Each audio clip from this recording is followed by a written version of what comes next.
नमस्कार विद्यार्थी मित्रांनो, स्वागत आहे तुमचं आपलं चॅनल एमपीएससी विश्ववरती. तर आपण आधुनिक महाराष्ट्राच्या इतिहासावरती प्रश्नोत्तरांची एक सिरीज सुरू केली होती. तर त्यामध्ये आपण पहिले 250 प्रश्न बघितलेले आहेत.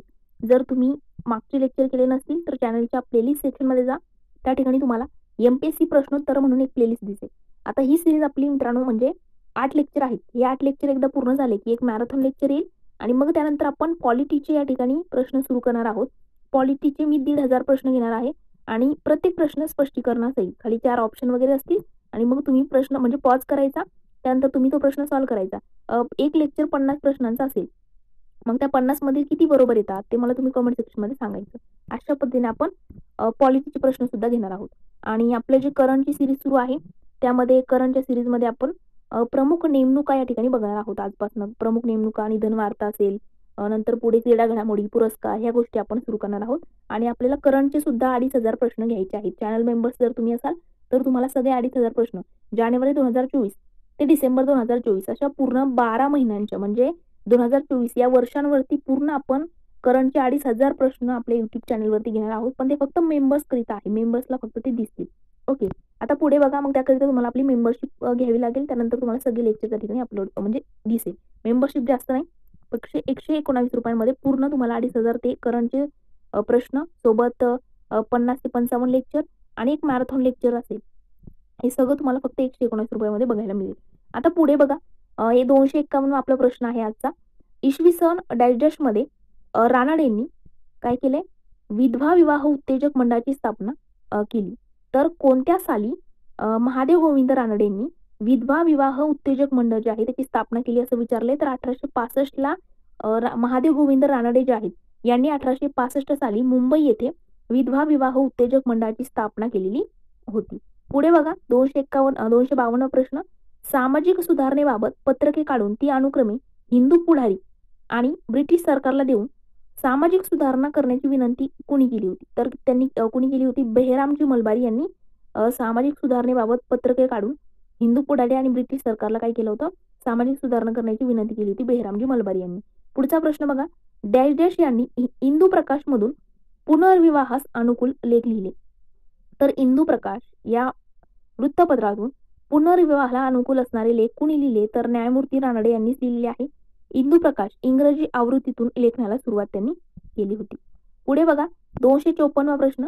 मराठी ग्रंथोत्तेजक मंडळीच्या कार्यांना रानडेंना डॅश डॅश यांनी मदत केली. तर मराठी ग्रंथोत्तेजक मंडळीच्या कार्यामध्ये रानडेंना कुणी मदत केलेली आहे? तर त्यांचे 3 नावं आहेत. कृष्णशास्त्री चिपळूणकर, कृष्णशास्त्री तळेकर आणि रावजी शास्त्री गोडबोले. कृष्णशास्त्री चिपळूणकर, तळेकर आणि रावजी शास्त्री गोडबोले 3 नावं लक्षात ठेवायची. यांनी तिघांनी मदत केली होती. 255 प्रश्न. कोणत्या सभेत न्यायमूर्ती रानडेंनी आपले निबंध वाचून दाखवले होते? तर ज्ञानप्रसारक सभेमध्ये न्यायमूर्ती रानडे जे आहेत यांनी त्यांचे निबंध वाचून दाखवले होते. 256 प्रश्न. की डॅश डॅश यांनी वर्तमान दीपिका या वृत्तपत्राद्वारे वैदिक धर्मावरील टीकेला चोख प्रत्युत्तर दिलं.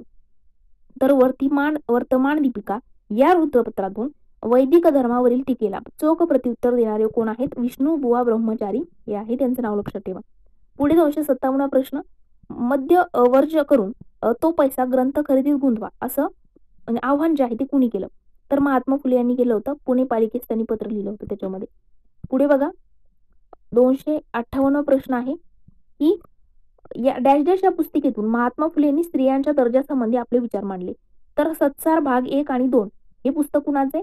महात्मा फुलेंचं. त्यांनी त्याच्यामध्ये स्त्रियांच्या दर्जासंबंधी आपले विचार मांडलेले होते. 259 प्रश्न. महात्मा फुलेंनी डॅश डॅश यांचा उल्लेख सत्वशील, सत्शील, सत्यशोधक, साध्विनी असा केला होता. ते आहे पंडिता रमाबाई. पंडिता रमाबाईंचा उल्लेख महात्मा फुलेंनी काय केला होता? सत्यशोधक, साध्विनी असा उल्लेख केला होता. गाठाचे सरांच्या पुस्तकामध्ये हे तुम्हाला लाईन मिळेल.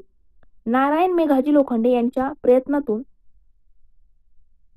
बघा सुट्टी गिरणांना रविवारची सुट्टी जी आहे गिरणी कामगारांना डॅश डॅश रोजीपासून मिळू लागली. तर नारायण मेघाजी लोखंडे यांच्या प्रयत्नातून बघा रविवारची सुट्टी जी आहे ती गिरणी कामगारांना कधीपासून मिळायला लागली हे विचारले? तर 10 जून 1890 पासून गिरणी कामगारांना रविवारची सुट्टी मिळायला सुरुवात झाली. नंतर आहे पुढे. पंडिता रमाबाईंनी आपल्या डॅश डॅश या ग्रंथात हिंदी राष्ट्रभाषा असावी असं आवाहन केलं, आग्रहानं म्हटलं. तर पंडिता रमाबाई यांनी कोणत्या ग्रंथामध्ये असं म्हटलं की हिंदी राष्ट्रभाषा असावी? तर त्यांनी युनायटेड स्टेट्सची लोकस्थिती आणि प्रवास वर्णन या पुस्तकामध्ये हिंदी राष्ट्रभाषा असावी असं पंडिता रमाबाईंनी म्हटलं होतं. 262 प्रश्न, पंडिता रमाबाईंनी कृपा सदनाची स्थापना डॅश डॅश उद्देशाने केली. आपण मागे सेवा सदन बघितलं, शारदा सदन, तर हे कृपा सदन आहे. तर पंडिता रमाबाईंनी कृपा सदनाची स्थापना कोणत्या उद्देशाने केली होती? पतित पुनर्वसन केंद्र, अन्याय अत्याचार झालेल्या स्त्रियांसाठी त्यांनी कृपा सदनची स्थापना केली होती. कशासाठी? अन्याय आणि अत्याचार झालेल्या स्त्रियांसाठी कृपा सदन पंडिता रमाबाईंनी सुरू केले. बघा, प्रीती सदनाची स्थापना डॅश डॅश यासाठी झाली. आता हे आपण कुठे बघितलं माहितीये का तुम्हाला? जेव्हा कंबाईन विवर्क अनालिसिसची बुक सिरीज आपण घेत होतो त्यावेळेला इतिहासामध्ये मी तुम्हाला सगळे सदन जे आहे, एका मुलाने तिथं कमेंट पण केली होती, त्याच्यामध्ये सगळे सदन त्याची माहिती दिली होती. इथं आपण बघितलं पहिलं कृपा सदन. कृपा सदनाची स्थापना कशासाठी झाली? पतित पुनर्वसन केंद्र होतं ते, म्हणजे ज्या स्त्रियांवरती अन्याय अत्याचार होतो त्या स्त्रियांसाठी होतं कृपा सदन. प्रीती सदनाची स्थापना कशासाठी केली होती? अपंग, लुळे, पांगळे, लंगडे, वृद्ध आणि अशक्त यांना आश्रय देण्यासाठी होतं. सदानंद सदन कशासाठी होतं? अनाथांसाठी होतं. सदानंद, अनाथ मुलं त्या ठिकाणी यायचे. तर हे 3 लक्षात ठेवा. कृपा सदन महिलांसाठीच होतं, प्रति सदन जे आहे ते लुळे पांगळे यांच्यासाठी होतं, आणि सदानंद सदन कशासाठी होतं? अनाथांसाठी होते. हे 3 बघितले आपण. पुढे बघा, विधवा केशव 50 बंदी असावी असा ठराव सामाजिक परिषदेच्या 3ऱ्या अधिवेशनामध्ये कुणी मांडला? तर तो कुणी मांडला होता? श्री सुब्रमण्यम अय्यर यांनी 29 डिसेंबर 1889 मुंबईला अनुमोदन पंडिता रमाबाई यांनी त्या ठिकाणी दिलं होतं. पुढे 266 प्रश्न आपण आता बघतोय. तर बघा, राष्ट्रीय काँग्रेसच्या अधिवेशनात इंग्रजीतून भाषणे, व्याख्याने होतात त्याबद्दल कोणी नाराजी व्यक्त केली होती? तर राष्ट्रीय काँग्रेसचे जे अधिवेशन होतात, आता काँग्रेसची स्थापना कधी झाली होती? 1885 ला. तर मग त्याच्यामध्ये इंग्रजीतून भाषणे, व्याख्याने वगैरे व्हायचे. याबद्दल नाराजी व्यक्त केली होती पंडिता रमाबाईंनी. डॅश डॅश यांचा आमच्या देशाची स्थिती हा निबंध फार गाजला होता. आमच्या देशाची स्थिती हा निबंध कुणाचा आहे? विष्णू शास्त्री चिपळूणकरांचा आहे. आमच्या देशाची स्थिती निबंध कुणाचा? विष्णू शास्त्री चिपळूणकरांचा आहे. बघा, चिपळूणकरांच्या निबंधमालेतून डॅश डॅश यांच्यावरही प्रदीर्घ आणि प्रखर टीका झाली. तर चिपळूणकर जे आहेत, विष्णू शास्त्री चिपळूणकर यांच्या लेखनातून गोपाळ हरी देशमुख म्हणजेच लोकहितवादी यांच्यावरती टीका झालेली आपल्याला दिसून येते. पुढे, पुणे सार्वजनिक सभेच्या स्थापनेत ग. वा. जोशी यांचा डॅश डॅश यांचा सहभाग होता. तर मित्रांनो, पुणे सार्वजनिक सभेच्या स्थापनेमध्ये कुणाचा सहभाग होता? 2 एप्रिल 1870 ला पुणे सार्वजनिक सभेची स्थापना झाली. सदाशिवराव गोवंडे, शिवराम साठे आणि सीताराम चिपळूणकर यांचा पण सहभाग त्या ठिकाणी होता. सदाशिवराव गोवंडे, शिवराम साठे आणि सीताराम चिपळूणकर या तिघांचा त्या ठिकाणी त्यांना सहकार्य होतं. पुढे, डॅश डॅश यांच्या अध्यक्षतेखाली पुणा सार्वजनिक सभेची स्थापना झाली. पुणा सार्वजनिक सभेची स्थापना 2 एप्रिल 1870 ला कुणाच्या अध्यक्षतेखाली झाली? राजे श्रीनिवासराव पंत प्रतिनिधी औंधचे राजा आहेत त्यांच्या अध्यक्षतेखाली पुणे सार्वजनिक सभेची स्थापना 2 एप्रिल 1870 ला झालेली आहे. पुढे बघा, 271 प्रश्न, सेवा सदनची स्थापना डॅश डॅश या ठिकाणी करण्यात आली. तर सेवा सदन कशासाठी होतं? अनाथांसाठी होतं. बरोबर. तर मुंबई 1908 ला रमाबाई रानडे. सेवा सदनची स्थापना 1909 पुण्यामध्ये शाखा स्वतःच्या घरी सुरू केली होती. 272 प्रश्न आहे बघा. एक सेकंद, आपण हे रिमूव्ह करू एकदा. सन 1992 मध्ये नगर जिल्ह्यातील दुष्काळग्रस्तांना मदत करण्यासाठी सेवा सदनच्या वतीनं, नगर जिल्ह्यामध्ये जे काही दुष्काळग्रस्त होते त्यांना मदत करण्यासाठी सेवा सदनच्या वतीनं डॅश डॅश गेल्या होत्या. कोण गेल्या होत्या? काशीबाई कानिटकर सेवा सदनच्या वतीनं गेल्या होत्या. पुढे आहे 273 प्रश्न, की वुमन्स इंडियन असोसिएशनच्या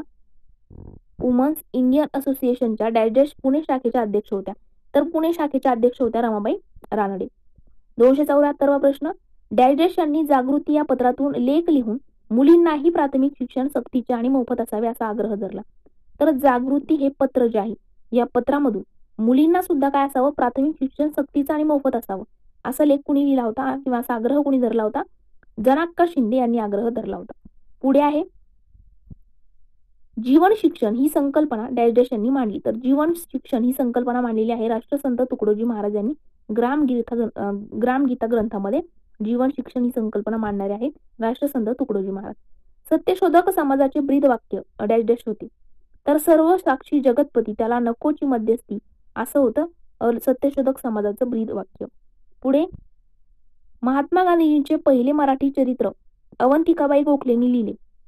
तर त्याची प्रस्तावना कुणी लिहिली? मित्रांनो, महात्मा गांधी जे आहेत यांच्या पहिलं मराठी चरित्र अवंतिकाबाई गोखलेंनी लिहिलं आणि त्याला प्रस्तावना जी आहे ती लोकमान्य टिळकांनी लिहिली होती. भारत कृषक समाजाची स्थापना डॅश डॅश यांनी केली. तर भारत कृषक समाजाची स्थापना केलेली आहे पंजाबराव देशमुख यांनी.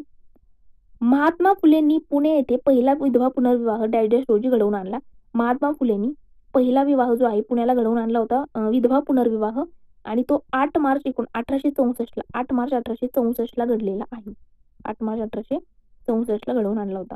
पुढे बघा, महात्मा फुलेंनी डॅश मध्ये स्वतःच्या घरात बाल हत्या प्रतिबंधक गृह स्थापन केलं. म्हणजे तर मग ते कधी केलं होतं? 1863 ला त्यांनी स्वतःच्या घरात बाल हत्या प्रतिबंधक गृह स्थापन केलं. यातूनच पुढे मग अनाथ बालिकाश्रम वगैरे स्थापन झाले. पुढे बघा, 281वा प्रश्न, की महात्मा फुलेंच्या प्रेरणेतून पंढरपूर येथे बाल हत्या प्रतिबंधक गृह यांनी स्थापन केलं. पंढरपूर या ठिकाणी कुणी स्थापन केलं बाल हत्या प्रतिबंधक गृह?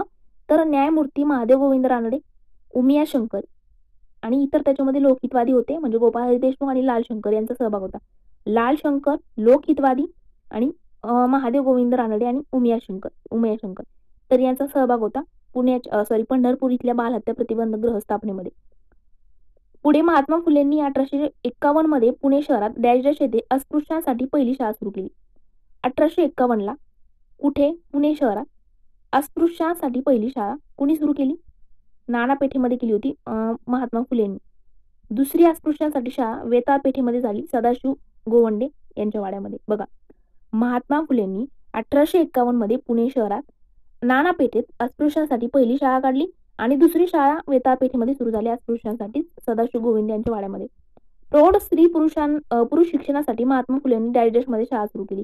तर प्रौढांसाठी शाळा सुरू कधी केली? 1855 मध्ये रात्रशाळा स्वतःच्याच घरी त्यांनी सुरू केली होती. पुढे 284वा प्रश्न, की डेक्कन सभेची सुरुवात 1895 मध्ये डॅश यांनी केली.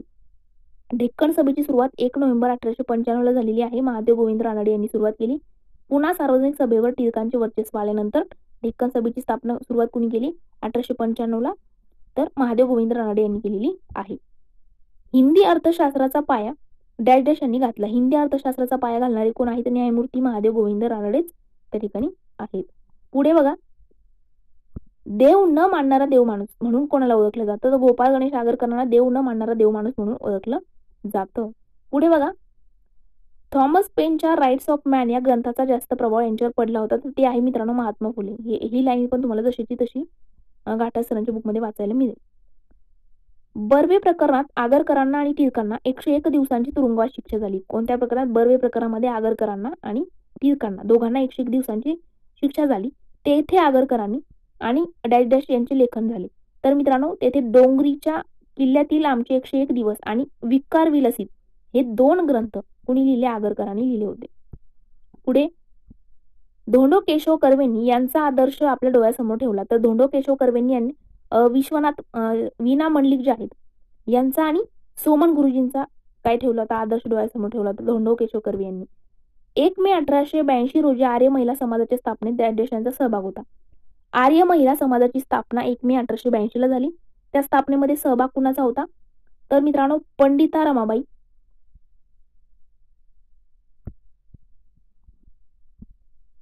तर पुढचं बघा, 1 मे 1882 रोजी आर्य महिला समाजाच्या स्थापनेत डॅश यांचा सहभाग होता.